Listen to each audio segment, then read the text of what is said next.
Krimi priča bez kraja. Premijer Srbije Đuro Macut, dan nakon ubistva Kekinog čoveka, sede u restoranu Andreja Vučića pod nazivom 27 na Senjaku, gde se i dogodio zločin. Pitanje za Aleksandra Vučića.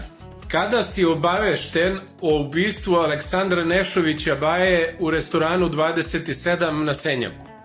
Da li je tačno da je Đuro Macut dan nakon tog ubistva bio u restoranu i ručao najnormalnije kao da se ništa nije dogodilo? Šta se dešavalo i gde je 2 dana bilo telo ubijenog Nešovića?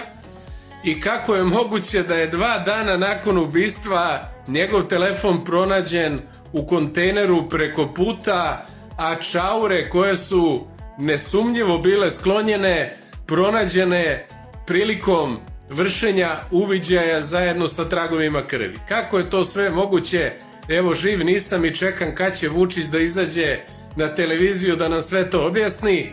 Nema teme za koju nije izlazi i o kojoj sve nije znao. Zašto sad ćuti, zašto mu je pozlilo, zašto mu nije dobro? Evo, ja sam zabrinut ako drugi nisu.